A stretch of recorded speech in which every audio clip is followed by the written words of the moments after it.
My name is Maya Williams, and I was 26 years old when my mother decided that being 7 months pregnant made me too expensive to love. She stood in the hallway with my suitcase at her feet, stared at my belly, and snapped, "You've always been a burden, and now you're even worse. Get out and never come back." I waited for her expression to soften. It didn't. She pushed my suitcase onto the porch, took back the spare key, and locked the door. I had $83, a dying phone, and a baby pressing beneath my ribs as if she could feel my panic. As I dragged the suitcase toward my car, she watched through the curtain, checking that I left. For 1 second, I almost knocked again. Not because I believed she would open the door, but because I was terrified that walking away would make her rejection permanent.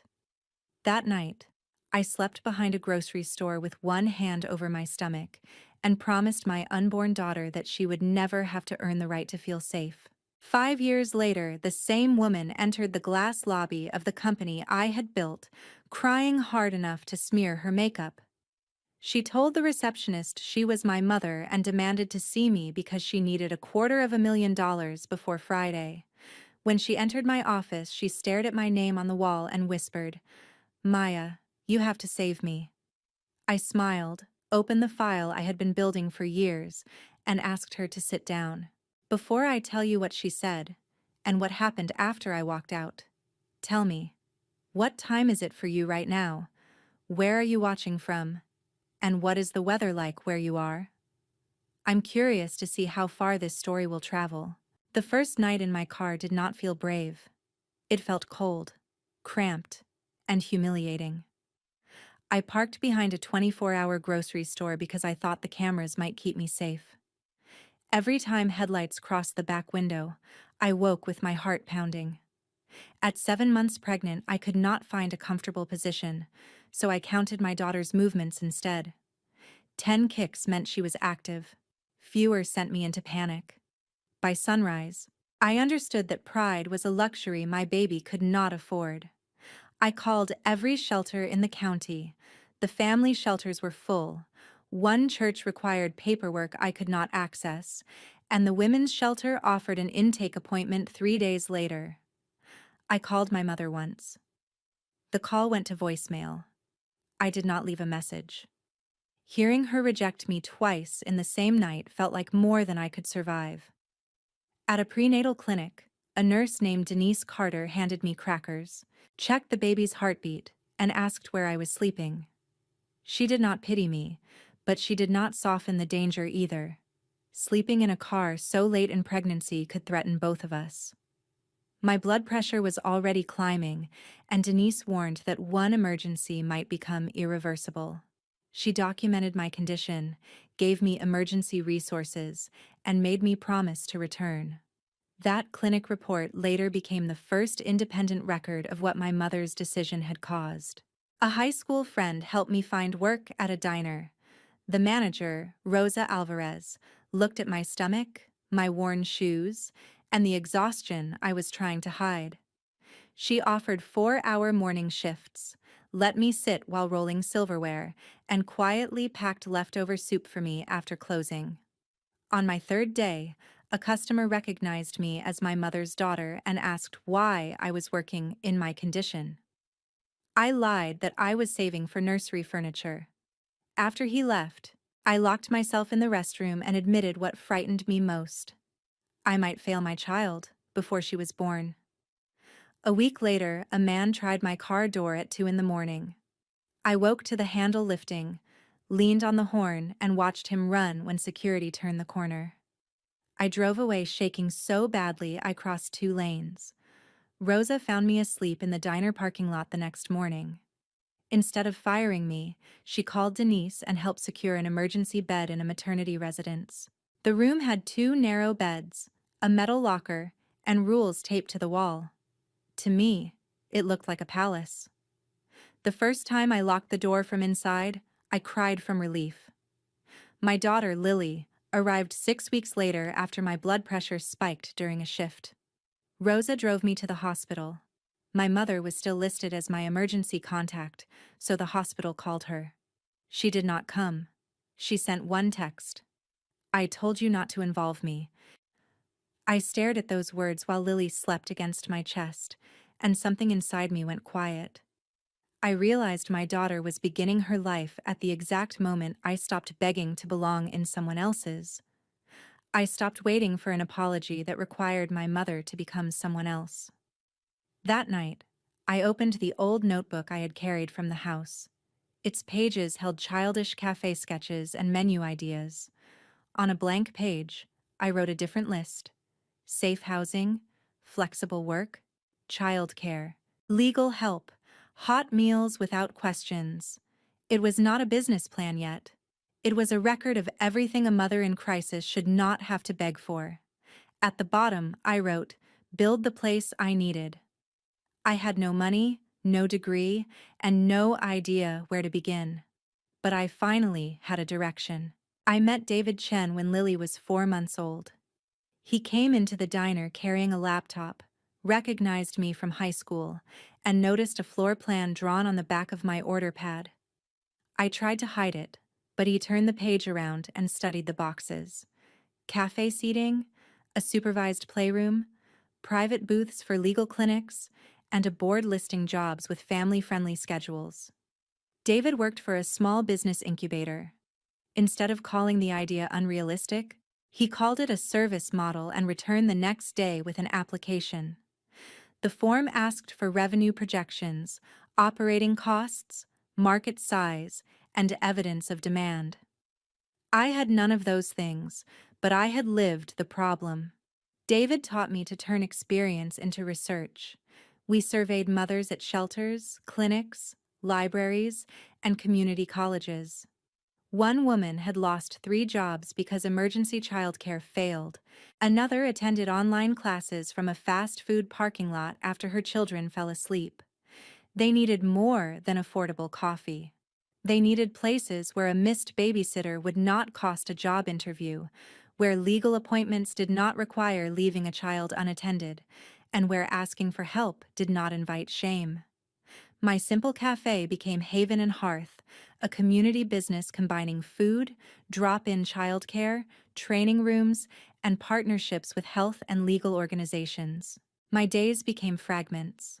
I served breakfast, fed Lily in the staff office, attended incubator workshops, and cleaned offices at night. Rosa adjusted my schedule. Denise watched Lily during 2 practice pitches. David challenged every weak assumption. When I wrote that people would support the mission, he crossed it out and said, "Good intentions do not pay rent. Show me the business." We added catering, employer-sponsored childcare passes, and paid training programs. The social services would be supported by revenue and grants, not wishful thinking. The incubator rejected my first application as too emotionally driven. I carried that comment for 3 days, hearing my mother's voice inside it, then rewrote the pitch instead of letting another judgment become a verdict. I stopped asking judges to admire my survival and showed them the cost of missed work, employee turnover, and inaccessible childcare. The second application earned a place in the program and a $5,000 grant. I bought a used coffee cart and a second-hand espresso machine that screamed whenever it steamed milk. We opened in a community college lobby. Lily sat behind the counter in a playpen while I served nursing students, parents, and night shift workers. We made $86 the first day. I taped the receipt inside my notebook. A month later, a wheel broke, and an inspector rejected our sink setup. I cried in a storage closet, then found replacement parts before the next morning's shift. 2 years later, Haven and Hearth opened its first permanent location. By the 5th year, we had 4 sites, a catering division, 6 employer contracts, and a growing staff. Every location reserved free service hours for mothers referred by shelters. Employees could bring children during emergency gaps without losing their jobs. We offered tools, not rescue fantasies, and we never used struggling women as decorations for our marketing. The past returned during a bank review. A loan officer asked about a personal loan opened in my name when I was 21. I had never seen it. The address belonged to my mother. The account had been settled with money from an education fund my grandmother created for me. My mother had always claimed that fund disappeared into family expenses. I requested statements, probate records, and loan documents. The papers showed that someone had signed my name, moved money through an account I did not control, and filed a notarized form stating I had surrendered part of my grandmother's estate. A deed also showed that the house I had been expelled from should have been partly mine. The cruelest discovery was not the money. It was proof that when my mother called me a burden, she was living in a house supported by property she had taken from me. I consulted an attorney named Elena Brooks. She warned that legal deadlines mattered and told me to preserve every record. I was raising Lily and expanding a fragile company, so I did not confront my mother. I placed the evidence in a blue folder and locked it in my office safe. For nearly 2 years, that folder grew thicker. Then, on a rainy Monday morning, my receptionist called to say a woman claiming to be my mother was in the lobby, crying and refusing to leave. I watched the security feed before going downstairs. Linda Williams looked smaller than I remembered, but not gentler. Her coat was expensive and wet at the shoulders. When she saw me, her face collapsed into relief. For one dangerous second, I almost moved toward her. Then she said, "Thank God. I knew you wouldn't let your own mother lose everything." Not hello. Not, "I am sorry." Not, "How is your daughter?" She had arrived with an invoice for my compassion. In a conference room, Linda told me she had lost her administrative job after an audit found irregularities in accounts she managed. She claimed she had only moved funds temporarily to cover bills. Her mortgage was 4 months behind, and a private lender had given her until Friday to pay $250,000 or surrender the house.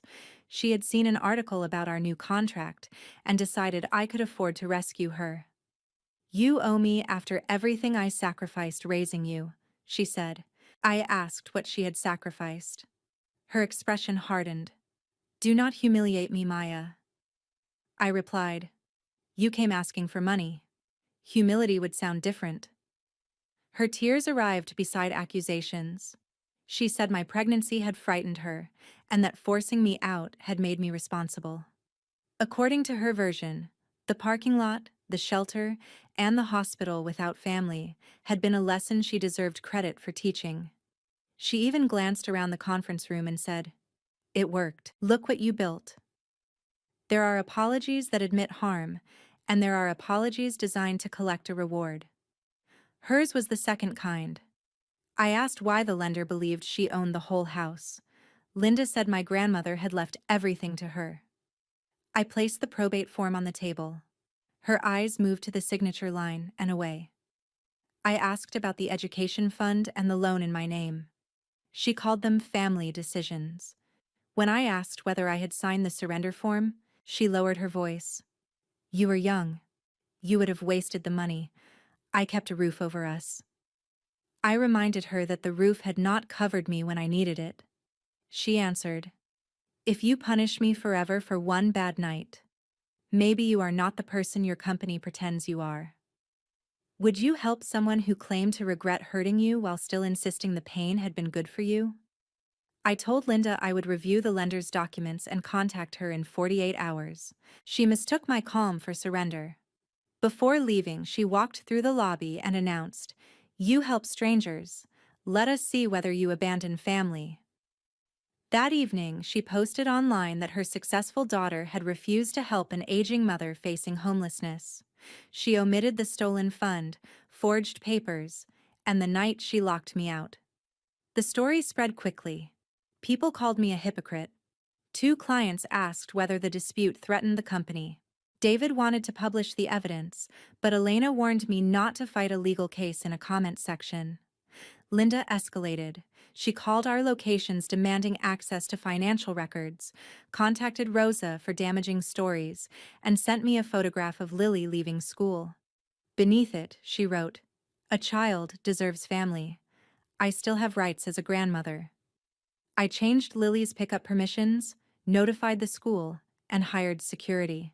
Linda then threatened to use my history of homelessness as proof that I was unstable, ignoring who had caused it.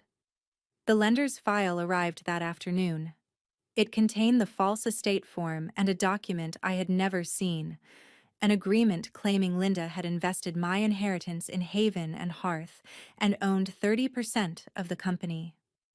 My signature appeared at the bottom beside the same notary seal. The agreement was dated 2 weeks after Lily's birth, when I lived in the maternity residence and Haven and Hearth did not yet exist. Linda was not only asking me to save her house, she had prepared to take my company if I refused.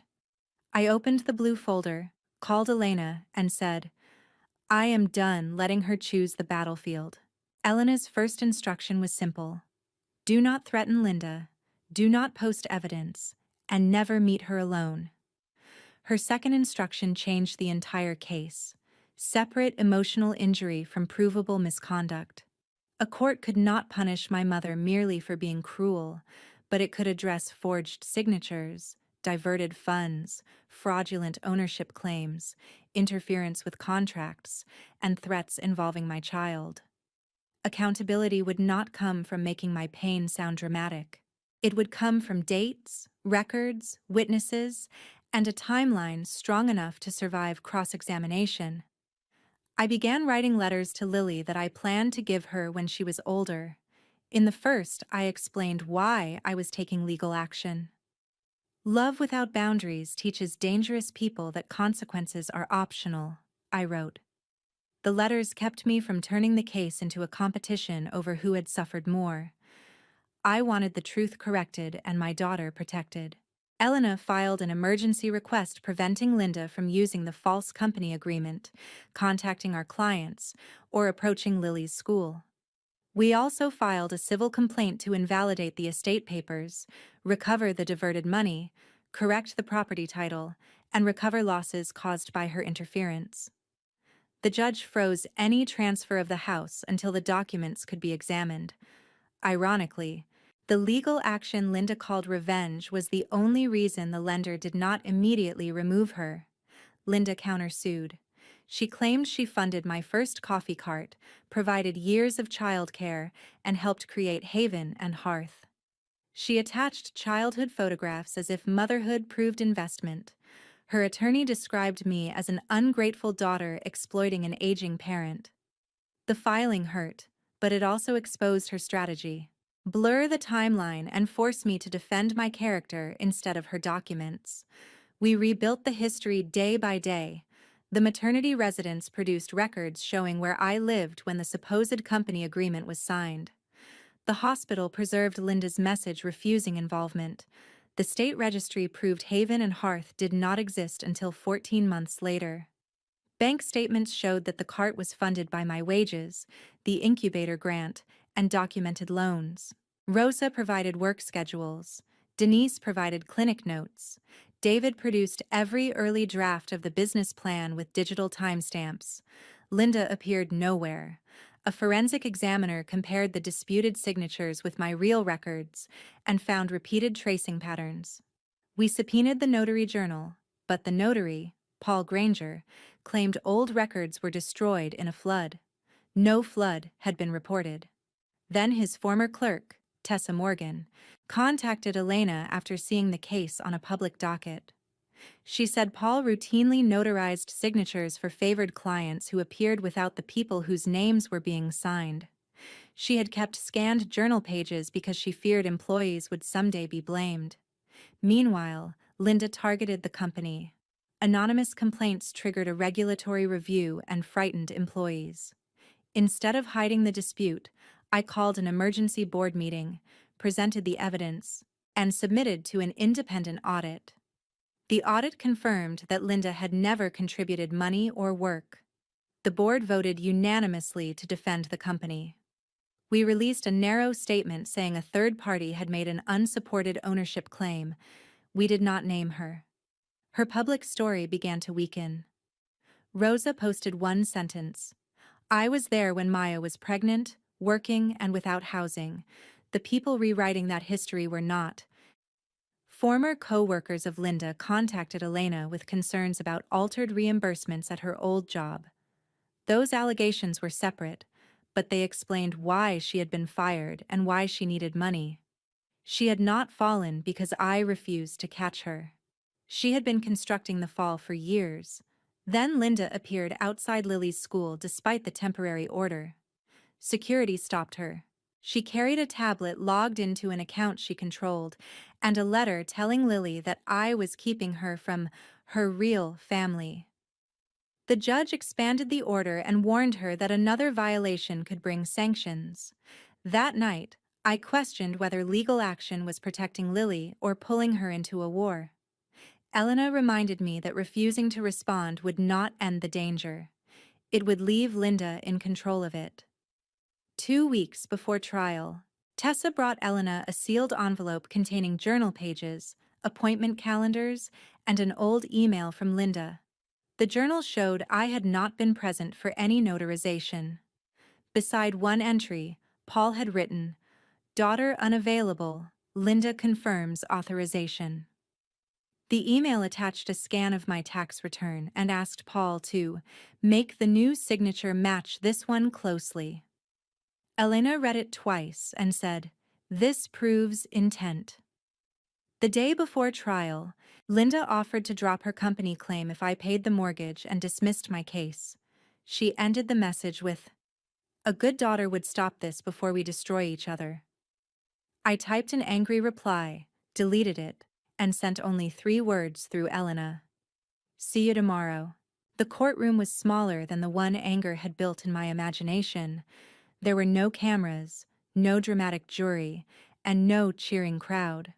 Only wooden benches, files, a tired clerk, and a judge who warned both sides that family conflict did not excuse disorder. Lily stayed with Rosa. I wore a navy suit and carried the notebook that once held cafe sketches. Linda sat across the aisle in cream-colored clothes, looking fragile enough to invite sympathy. For a moment, I remembered the mother who had braided my hair before school. Accountability forced that memory to stand beside facts.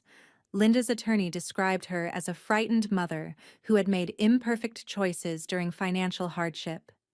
He argued that she managed family assets informally and called the forged papers administrative shortcuts, authorized by family understanding.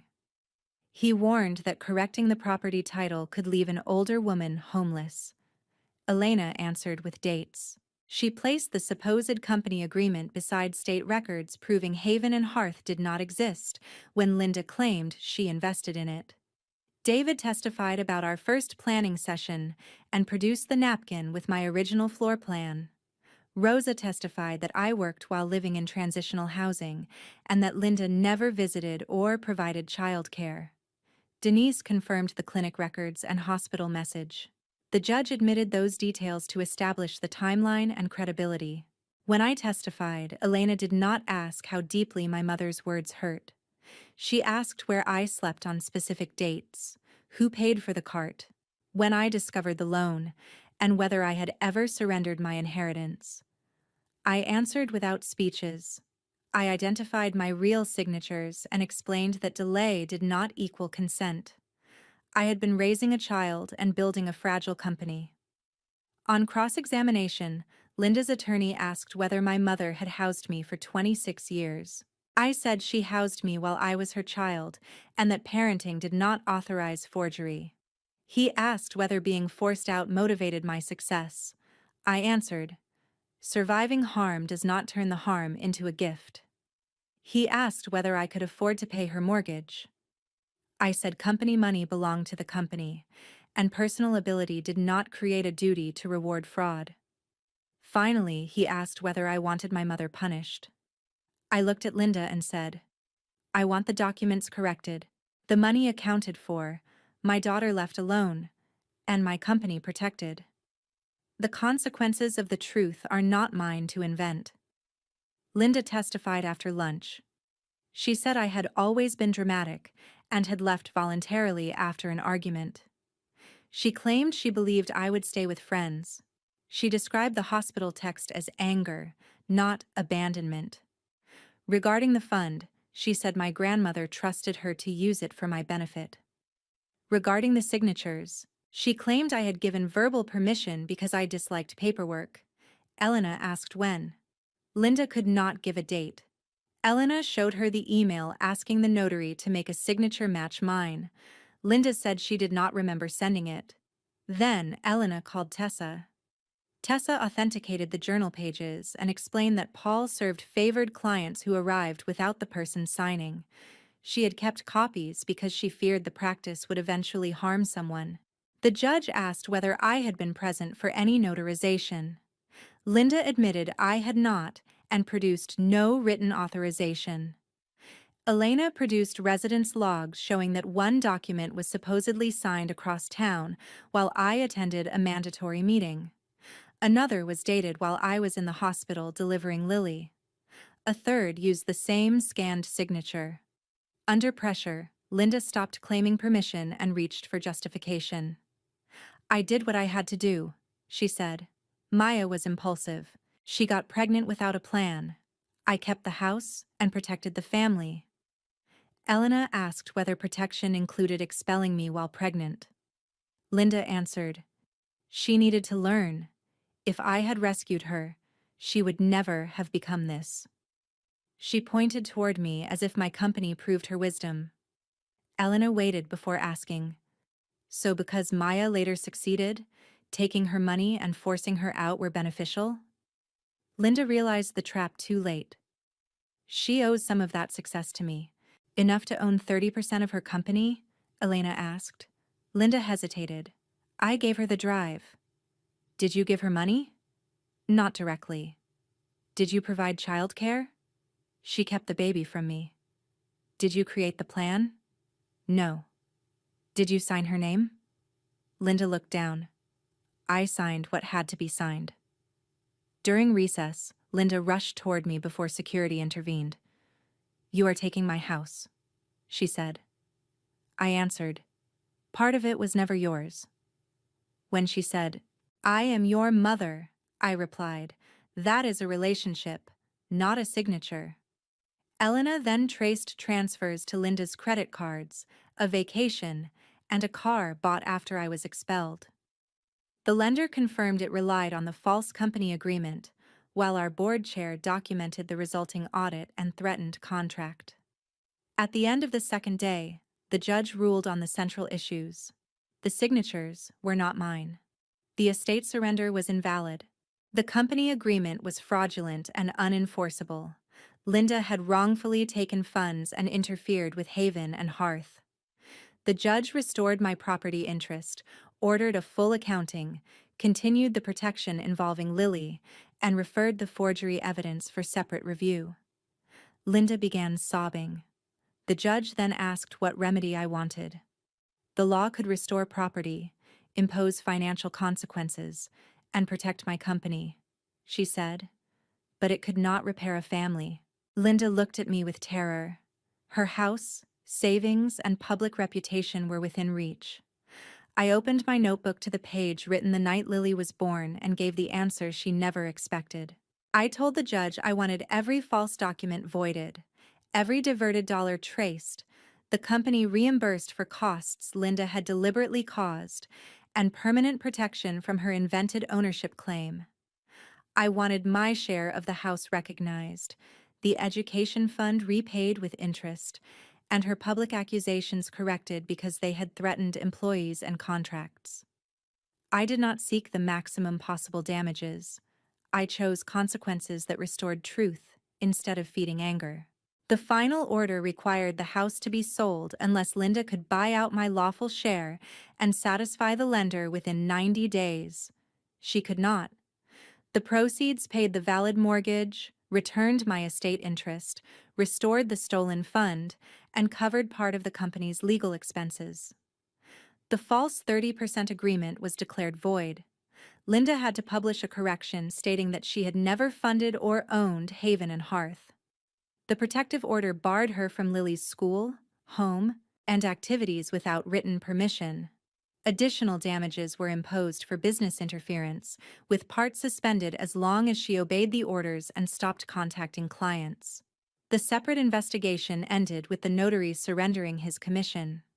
Linda later pleaded to offenses tied to the forged documents and received probation, counseling, community service, and restitution. She walked out carrying enforceable consequences instead of another excuse. She lost the house because she had borrowed against property she did not fully own, and several friends left after learning what her online story omitted. For the first month after the sale, Linda rented a room from a cousin. She asked through Elena for early access to money, a job at Haven and Hearth, and immediate contact with Lily. I refused all three. Employing her would endanger my staff, cash would repeat the cycle, and contact with Lily required counseling, compliance, and Lily's comfort. Linda called those boundaries cruel. I did not debate them. The $250,000 deadline passed without my check. The lender received what it was legally owed from the sale. Linda's car was repossessed because it secured another debt. She moved into a small studio and began temporary office work. She claimed I had reduced her to poverty, but she still had income, housing, and a repayment plan. Just no lifestyle built on someone else's signature. 6 months later, Linda came to our flagship location during a public event. She did not force her way inside. She waited and asked security to deliver a sealed letter. The letter began with excuses, then blame, but ended differently.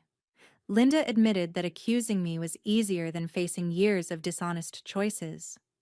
She asked for help that would not violate my boundaries. I met her the following week with Elena nearby. She said, "I thought being your mother meant I could make decisions for you." I answered, "It meant you had a greater duty not to." Then she asked what help could look like without cash. I gave her the same resource packet offered through our partners: financial counseling, therapy, workforce training, and rent subsidy information. I would not manage applications, guarantee debts, employ her, or restore contact with Lily on demand. "So I am a stranger now?" she asked. "No," I said. "Our history is why the boundaries are stronger."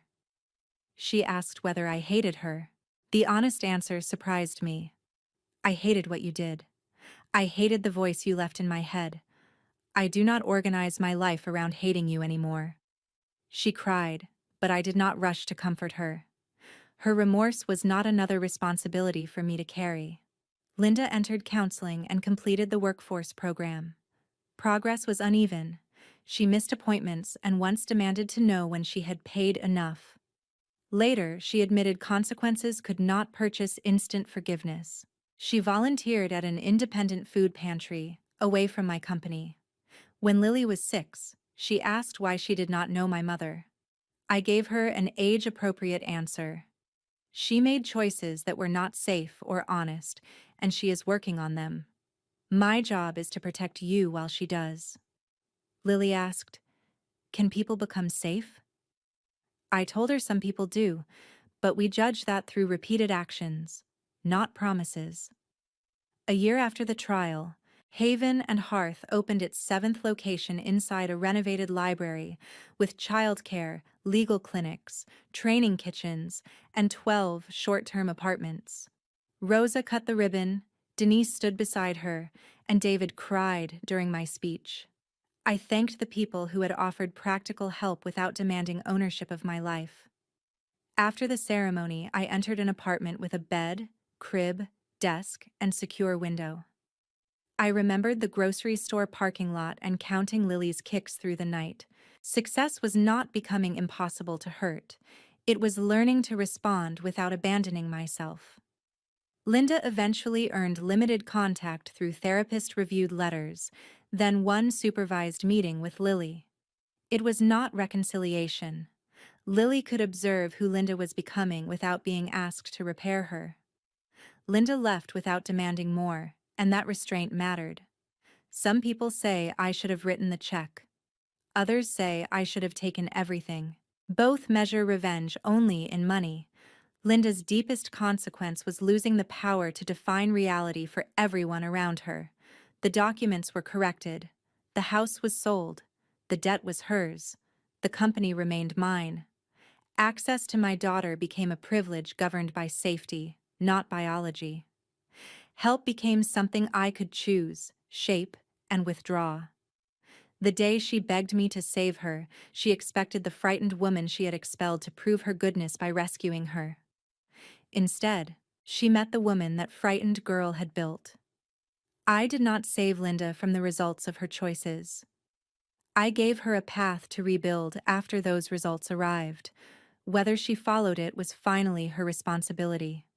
When I locked my office that evening, I did not feel triumphant. I felt free. So tell me honestly, would you have written the check, taken everything, or offered the same kind of help I did? My answer was a locked door where danger belonged, an open door where change was possible, and the wisdom never to confuse them.